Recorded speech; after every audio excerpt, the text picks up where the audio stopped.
Mini സ്ക്രീനിൽ ആദ്യമായി പ്രണവ് മോഹൻലാൽ, ധ്യാൻ ശ്രീനിവാസൻ, നിവിൻ പോളി തുടങ്ങിയവർ തകർത്തഭിനയിച്ച ബ്ലോക്ക് ബസ്റ്റർ ഫാമിലി എന്റർടൈനർ വർഷങ്ങൾക്ക് ശേഷം തിരുവോണ ദിനത്തിൽ ഉച്ചകഴിഞ്ഞ് 3 മണിക്ക് നമ്മുടെ സ്വന്തം ഏഷ്യാനെറ്റിൽ. ഈ സിനിമയൊന്ന് കാണണം. അതിനമ്മ ഈ സിനിമ കണ്ടതാണല്ലോ. ഞാനൊന്നും കണ്ടിട്ടില്ല. അമ്മ ഈ സിനിമ അമ്മ കണ്ടതാ. ഞാനിത് OTT ഇറങ്ങിയപ്പോ അമ്മയ്ക്ക് കാണിച്ചു തന്നതാ. ഓർമ്മയില്ലേ? ഞാനൊന്നും കണ്ടിട്ടില്ല. ചേടാ, അമ്മയ്ക്ക് ഓർമ്മയില്ലേ പ്രണവ് മോഹൻലാലും ധ്യാൻ ശ്രീനിവാസനും വയസ്സന്മാരായിട്ട് അഭിനയിച്ച സിനിമ? ഇല്ല ഒച്ച, ഞാൻ ഈ സിനിമ കണ്ടിട്ടില്ല. അമ്മ കണ്ടിട്ടുണ്ട്. നിവിൻ പോളി വന്നിട്ട് ഒറ്റയ്ക്ക് വഴിവെട്ടി വന്നവനാടാ പട്ടികളെ എന്നുള്ള ഡയലോഗ് പറഞ്ഞപ്പോ അമ്മ കുറെ ചിരിച്ചത് ഓർമ്മയില്ലേ? ഇല്ല ഒച്ച, ഞാനിത് കണ്ടിട്ടില്ല. എന്തൊരു കഷ്ടമായിരുന്നു.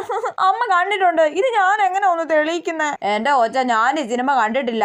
നമ്മൾ രണ്ടുപേരും ഈ സിനിമ ഒരുമിച്ചല്ലേ അമ്മ കണ്ടേ? ഈ അമ്മയുടെ ഒരു കാര്യം, ഇനി ഞാൻ ഒരു സിനിമ അമ്മയെ കാണിക്കൂല, ഉറപ്പാ. എനിക്ക് ഓർമ്മയുണ്ട്. കണ്ടോ ഓർമ്മയില്ലേ? ഉണ്ട്. ഇതില് ഫഹദ് ഫാസിൽ വെള്ളയും ഇട്ടോണ്ട് നടക്കുന്നതല്ലേ? അയ്യോ, അത് വേറെ സിനിമയാ.